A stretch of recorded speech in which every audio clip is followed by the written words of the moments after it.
session 6. And we ended the previous time with multitude of people.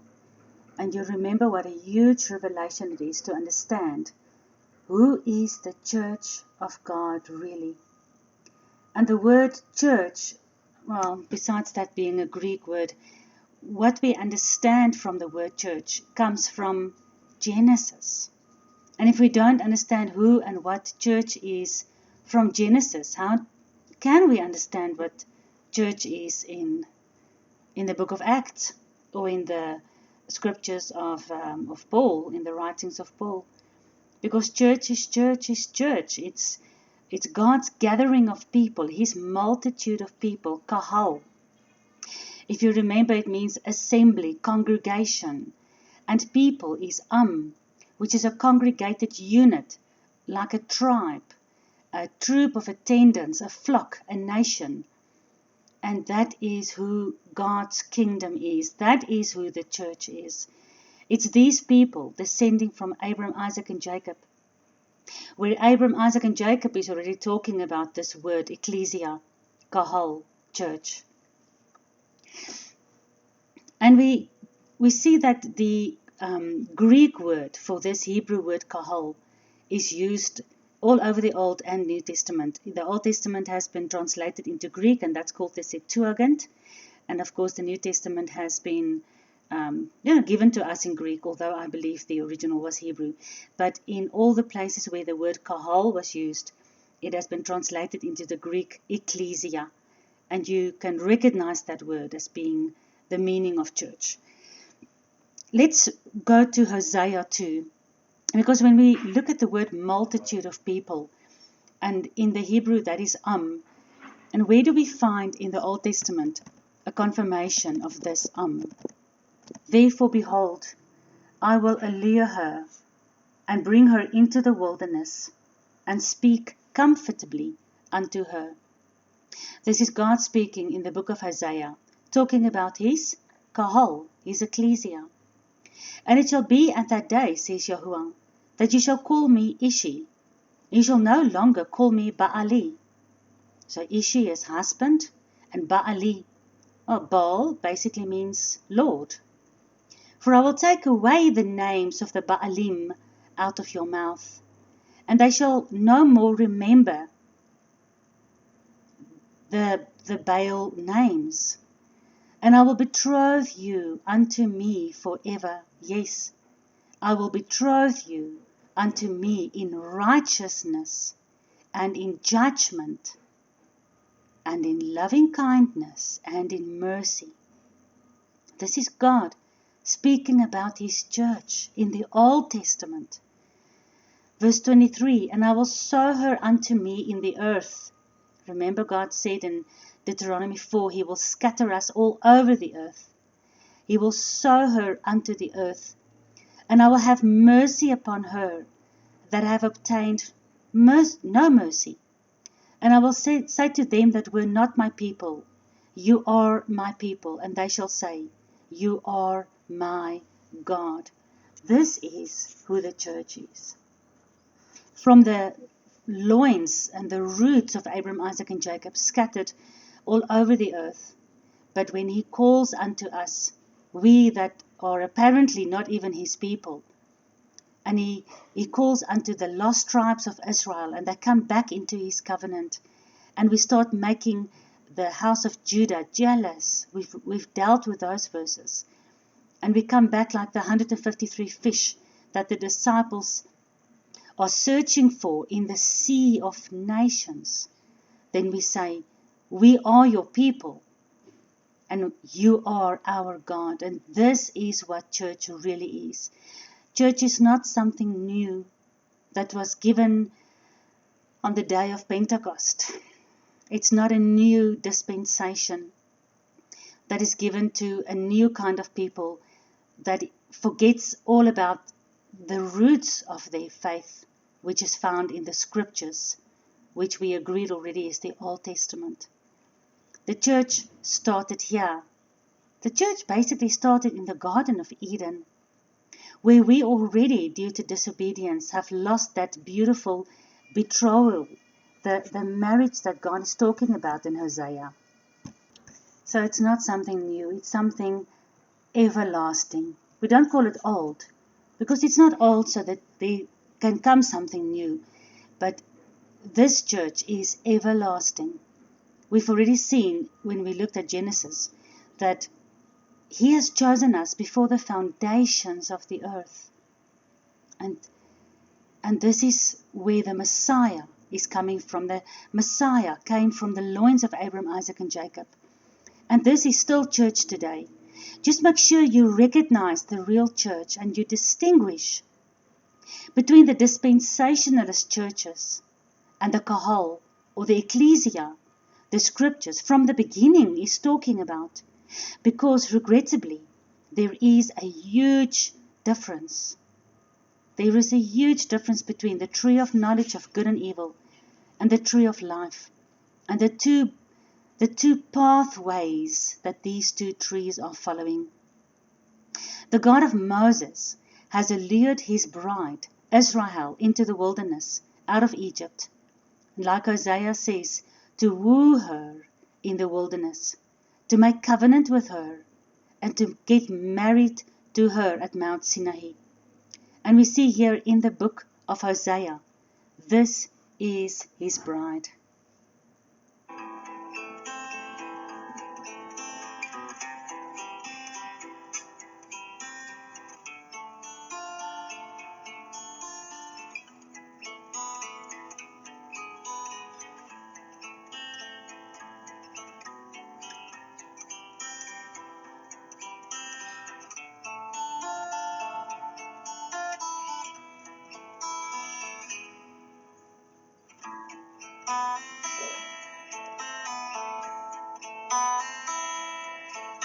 Betroth you to me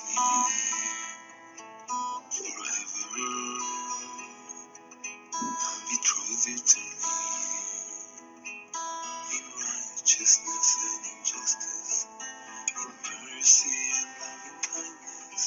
I'll betroth you to me in faithfulness, and then you shall know the Lord.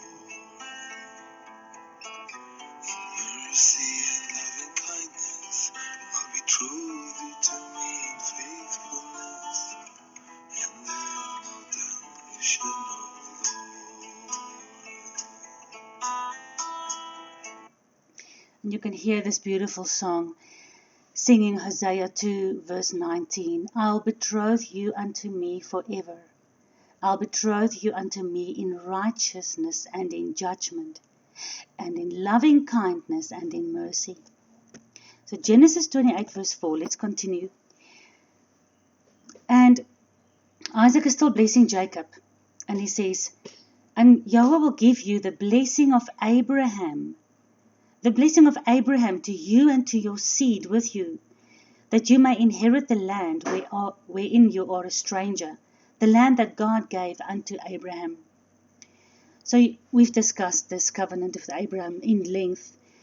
And you can see here that Isaac says, this blessing is unto you and to your seed with you. But Jacob hasn't even had children. But you know by now, it's not about having physical children. It's the seed inside of him. All right? Verse 5. And Isaac sent away Jacob, and he went to Padan Aram unto Laban, son of Bethuel, the Syrian, the brother of Rebekah, Jacob and Esau's mother. So, this, like the song says, that God wooed the bride in the wilderness. And there's nowhere talk about a new bride. We have talked about the new covenant, and we saw it's the exact same law of God, just written in a new place, written on your hearts. Do you remember Ezekiel?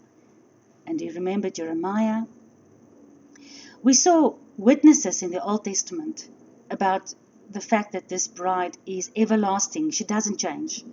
The church system cannot be something different to what it was in Genesis. So I showed you witnesses in the Old Testament, but do you remember I promised I will always give you more than one witness for every doctrine, always out of the Old and the New, just to make sure that we are not trying to push an opinion down your throat. So let's look at what Paul says, the very same Paul that the modern religious system uses to make their dispensationalist theory believable. Remember Deuteronomy 4:27 and 28. And Jehovah shall scatter you among the nations, and you shall be left few in number among the heathen, where the Lord shall lead you. And there you'll worship other gods, but in your captivity, in the last days, if you search for him, he will gather you again together. And this is exactly what this beautiful song is all about. He will betroth us unto him in righteousness. He has sowed us into the earth, but he will regather us. Deuteronomy 30 verse 3 and 4. Then Yahuwah your Elohim will turn away your captivity, and he will have compassion upon you. Remember the book of Isaiah said, those who were not my people will now be called my people. And in the Hebrew that is lo ami, which means not my people. They will be called again Ami, sons of the living God. The 153 fishes. And also Ruchama. Ruchama was the other daughter of Hosea. Remember he had to marry the prostitute, and he had 3 children with her. And Yahweh said, call your daughter Ruchama, because I will no longer have rachamim, mercy, upon Israel. But here in the betrothal song in Hosea 2, he says that those who had no mercy, I will betroth you unto me in loving kindness and in mercy. He will give mercy again, because after he has scattered us, he will return us and gather us. Deuteronomy 30 verse 4. And even if you are driven to the utmost part of heaven, from there Yahuwah your God will gather you, and from there he will fetch you, talking about his church. So a part of Israel stayed in Jerusalem. We talked about the Babylonian and the Assyrian captivities, remember. But a part of Israel was scattered all over the earth and became basically mixed within the Gentile nations. The Gentiles are not my people, lo ami. And remember, it is this lo ami that is supposed to make the Ami, the Jewish part of Israel that stayed in Jerusalem, we are supposed to make them jealous. Romans 11 verse 11. Say then, have they stumbled that they should fall? Talking about the Jewish people. God forbid. But rather through their salvation is come unto the Gentiles to provoke them to jealousy. So the fall of the Jewish people is bringing salvation to the Gentiles. And the Gentiles in return, when they come back to God, will bring the Jewish people jealousy. And they can also return to God. So now we have to look at this beautiful book of letters of Paul. And remember now that we talked about Hosea. So as we read this together, Romans 9 verse 6 and 7. Not as though the word of God has taken no effect. For they are not all Israel, which are of Israel. Can you see here how he confirms Deuteronomy 4 and Deuteronomy 30 and Hosea 2? Not all that are of Israel is Israel. Because many people are from Israel, even if we look at our situation today. We look at the country Israel, the state of Israel, and we say, oh, those are the Israel people. No. God says he will scatter us into every nation, tribe, and tongue. That is the multitude of people, the ecclesia, the Ami, the congregation of God's people, his church, which he calls Israel. Neither, says Paul, because they are the seed of Abraham are their children. No, not only because of that, but in Isaac shall your seed be called. What is the seed of Isaac? It is Jacob and Esau, remember. And what is Jacob's name been changed to? Israel. So let's read this again. Romans 9 verse 6 and 7. Not as though the word of God has taken no effect. Remember, the word of God begins at Genesis, not Matthew. For they are not all Israel, which are of Israel. Neither because they are the seed of Abraham are they children, but in Isaac shall the seed be called. The seed is called Israel, because out of Isaac, his seed is Israel. Jacob was changed to Israel, and out of Israel came the 12 tribes, and that's where we have the whole nation of Israel today, where 10 is scattered and we don't even remember that we are part of Abraham, Isaac, and Jacob. Romans 9 verse 8, let's continue. That is, they which are the children of the flesh, remember that was Hagar and Ishmael as well as Esau, they are not the children of God, but the children of the promise. Remember, Isaac was promised. The children of the promise are counted for the seed, because out of the promised Isaac came Jacob, and God promised that Jacob will carry his lineage, not Esau. Verse 9, for this is the word of promise. At this time will I come, and Sarah shall have a son. Do you remember? We looked at this when Yahuwah in the manifestation of Yeshua had lunch with Abraham. And he promised Abraham, Abraham, your seed will be like the stars in heaven. Verse 10, and not only this, but he promised again, when Rebekah had also conceived by one, even by our father Isaac. So here, you need to remind yourself of session 16, where we discussed the promise between works and promise, or the difference between works and promise. Abraham and Sarah making their own plan instead of waiting for God's plan. Okay? So we've read all these verses now in Romans 9, confirming that this church of God is not what we think it is. It's not what we see in Israel. And people who are the direct descendants of Abraham, even the Jewish people, there's no proof of that. You can't test your blood and say, I'm from this tribe or that tribe. But nevertheless, they claim to be the children of Abraham. But here Paul and even John also said that God will make children of him for himself from the stones. You don't have to be from the seed of Abraham, the physical seed. But now we've discussed all this, and now we get to the confirmation. I promised you 2 witnesses for this bride of God. The first one was in the book of Hosea, and that promise where God says, I will sow you in the earth, but I will woo you in the wilderness, and I'll betroth you unto me in mercy and in righteousness. That is the confirmation coming from God himself from the Old Testament, confirmed by God himself in the book of Deuteronomy, that he will scatter, but he will regather his church. And now we've got Paul, verse 24 of Romans 9.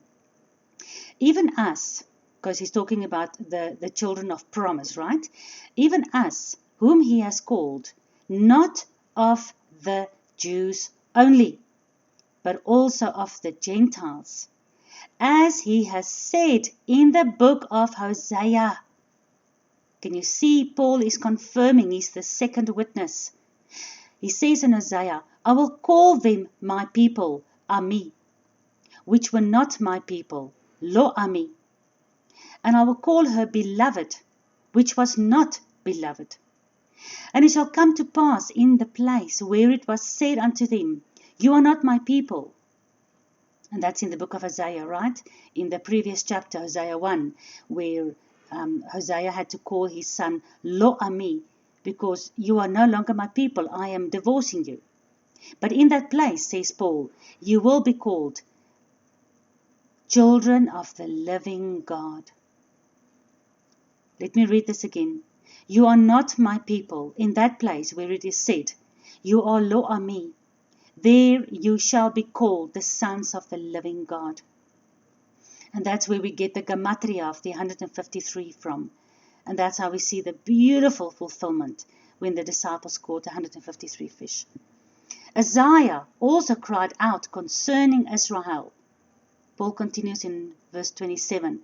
Though the number of the children of Israel be as the sand of the sea, a remnant shall be saved. Verse 29. And as Isaiah said before, except the Lord of the Sabbath, Sabaoth means the Lord of hosts, It sounds very much like Sabbath, but it's got to do with an army. It's Sabaoth, Sevaot, different pronunciations, but it's got to do with, in your English Bible, you'll find it as the Lord of Hosts. Except that the Lord of Hosts, Yahuwah Tsefaot, had left us a seed, we would have been as Sodom, and we would have been made like Gomorrah. Now, we should understand better the promise from the beginning, coming from the God of Abraham, Isaac, and Jacob, and through the mouths of Abraham, Isaac, and Jacob, this promise of who his church is, who, as Hosea 2 verse 19 says, he is betrothed to. I'll betroth you to me forever, betroth you to me in righteousness and in justice. Oh, that's such a beautiful song. Note that he betroths us first in righteousness and in justice, but then in mercy and loving kindness, and then in faithfulness. Remember, let's just read that verse again. Let me find it. Where is it? Hosea 2:19. And I'll betroth you unto me forever. I'll betroth you unto me in righteousness and in judgment or justice, and in loving kindness and in mercies and in faithfulness. So, talking about the fact that he betroths his church first of all, before mercy is even in the picture, he's betrothing us in righteousness and justice.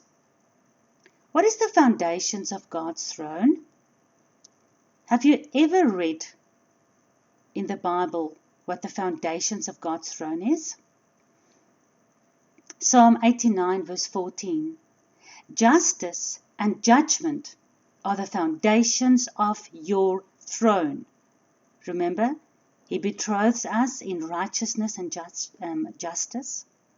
Where is justice described? Where can you find explanations for justice in the Bible? Where is judgment described? Think about it. From the law, right? Justice, righteousness, judgment, those things are described in the law of God, the Torah. But the church teaches that we are free from the Torah, the exact same place where the justice of God is described, and where the judgment for lawlessness is described. And this is exactly what he's betrothing us with. How can we be free from these things that God is betrothing the church with? These very same things that are the foundations of his throne. How can we be free from the betrothal requirements?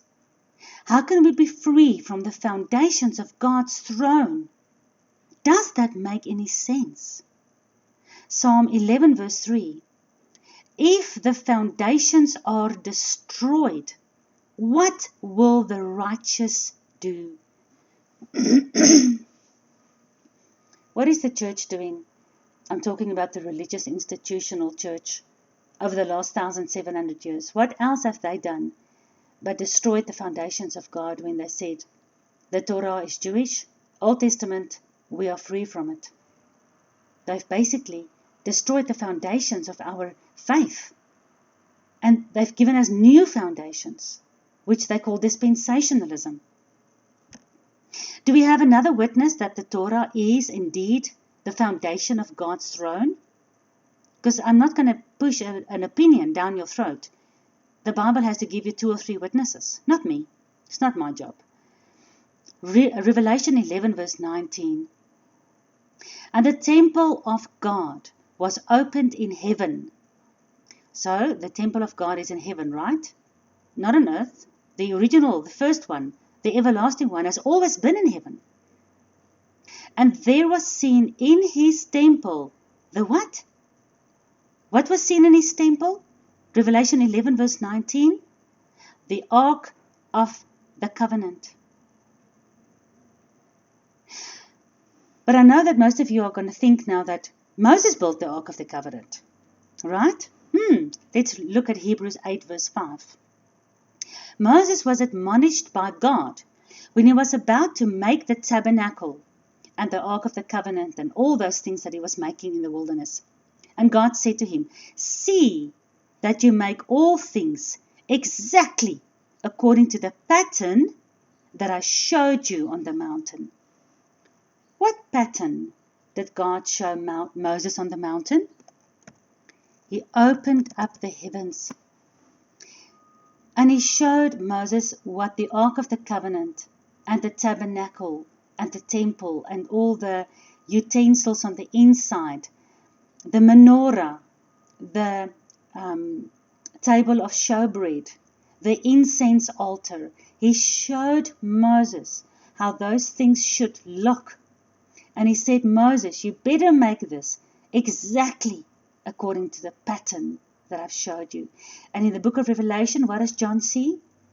Just like Moses, the heavens were opened, and he could see inside God's temple the Ark of the Covenant. All right, concentrate now further. Exodus 25 verse 21. And you shall put the mercy seat. The what seat? I'll betroth you to me forever. And then he says, I'll betroth you to me in mercy. Right? But first of all, in righteousness and in judgment. But judgment can only be forgiven. Sin can only be forgiven, and judgment can be answered by mercy. So God says, Moses, make a mercy seat and put it above the ark. Okay, so do you understand this? The mercy seat is above the ark. Where was God's presence? Do you remember? Think about this. Go and read Exodus if you can't remember. Or if you've never even thought about this, start thinking about it. Because the God of the Bible is the husband that's betrothing a church, a bride, in the things that are described from the beginning. But dispensationalism has stolen the beginning from you. So you have no idea what God is marrying you to. You don't even know what the requirements of the marriage is. It's the same requirements as the foundations of his throne. And what is his throne? Where did he have his Shekinah, his presence? You shall put the mercy seat above the ark. And in the ark you shall put the what? Now inside the ark, remember now the mercy seat is above the ark. What goes inside of the ark? You shall put the testimony, the covenant that I shall give you. What is the covenant? Doesn't God say that I will give you a renewed covenant? Jeremiah 31:31 and Hebrews 8. I'll write my law on your heart. So the renewed covenant is the law on our hearts so we can love him with all our hearts. What is the old covenant then? He wrote his law on stone. And those pieces of stone, the tablets, were put inside of the ark. Because they are the foundations, the righteousness and the judgments of God. That is the foundations of God's throne. And the church will teach you that you are free from the judgments of God. Yes, you are free. Because where is the blood of the lamb spilled upon after the sacrifice has happened? Isn't it on top of the mercy seat? And what is inside the mercy seat? The judgment against you if you break the law. So the blood covers the judgment inside the Ark of the Covenant. So that Yeshua stands in your place and is judged and died in your place. That is the foundations of God's throne. That is the foundations of God's kingdom, of his rulership. Exodus 25 verse 22. And there I will meet with you. Where? Where will God meet with us? He just told Moses to put the mercy seat above the ark and to put the Torah inside the ark. Okay, so he says, there I will meet with you. And I will communicate with you from above the mercy seat. So if God if his presence is above the mercy seat, what is he sitting on? He's sitting on the mercy seat. He's sitting on the seat of mercy. What is holding the mercy seat up? The Ark of the Covenant. What is inside the Ark of the Covenant? The Torah. God is sitting on his law. That is the foundations of God's throne. And that is what he betroths his bride to. When he lured her into the wilderness to woo her, when he brought her out of Egypt, and he brought her to the mountain of Sinai, and he gave his covenant to her. I promise that I will be your husband, and you must promise that you will be my bride, but you will keep my commandments. Otherwise I will scatter you all over the earth. So here I will meet with you. I will communicate with you from above the mercy seat, from between the two cherubim, the cherubs, which these are a specific kind of angel, which are upon the Ark of the Covenant. And inside is all the things that I command you unto the children of Israel. Look at this verse. It is amazing. We don't have time to go into the depth of this. But God showed Moses the example, the exact pattern on the mountain. So if he made a mercy seat, Ark of Covenant, and two covering cherubs, and God is sitting between the two covering cherubs, the two covering angels, on the mercy seat, and the angels are covering God's presence with their wings, then we know that is also how his throne looks in heaven. What is Lucifer called? Can you remember the book of Ezekiel? Oh, how have you fallen, son of the morning star. You were a covering cherub. Where did Lucifer work in heaven? What was his position in heaven? I don't have time to go into this further. I need you to remember this. Lucifer knows exactly what the foundations of God's throne is. And because he wants to sit on his own throne, he will have his own set of rules as his foundation. And he describes his set of rules to you very clearly in Genesis 3. Don't worry about what God said. Numeri 7 verse 89. And when Moses was gone into the tabernacle of the congregation, remember congregation, kahal, ecclesia, church? When Moses went into the congregation to speak with him, then he heard the voice of one speaking unto him from off the mercy seat that was upon the ark of the covenant, from between the two cherubims. From there God spoke to Moses. Remember, all these things that we looked at from the book of Isaiah, from Deuteronomy, from Genesis. Ezekiel 28 verse 14, I just found the verse. You were an anointing cheverim that covered. Ezekiel is God is speaking to Lucifer through the mouth of Ezekiel. And I placed you. You were on the set apart mountain of Elohim. This is where Satan came from. So we know that the original throne in heaven, the eternal throne in heaven, has two covering angels, and a mercy seat, and an ark of the covenant, and a Torah, and a temple. All these things are eternal. Don't let anybody tell you they are dispensational and only meant for the Jews. What is inside the ark of the covenant? Directly under the mercy seat, directly under, well, I don't want to be disrespectful, but think about this. God is sitting on his throne. What is directly underneath God? What is he sitting on? What is his position of authority? What is it that's holding his throne up so that he can sit on it? It's his Torah, his instructions, his covenant. And it's from here, from the mercy seat, where God speaks with Moses. But let's look at 1 Kings 8 verse 9. There was nothing in the ark beside the 2 tablets of stone, which Moses put there at the mountain, when Yahweh made a covenant with the children of Israel, when they came out of the land of Egypt. So here in the book of Kings, it's confirmed that the only thing that's inside the Ark of the Covenant were the tablets of stone. Yeah, there was also the bowl of manna and Aaron's rod. But the most important, the one that speaks the loudest, is the 2 tablets of stone. All right? Hebrews 9 verse 4, your second witness. Well, this is more than the second witness, but this is the New Testament witness.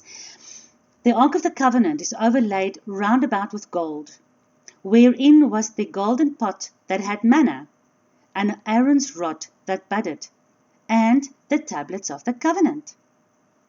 So I've given you more than 3 witnesses, both Old and New Testament, that the Ark of the Covenant on earth was just a replica of God's throne in heaven.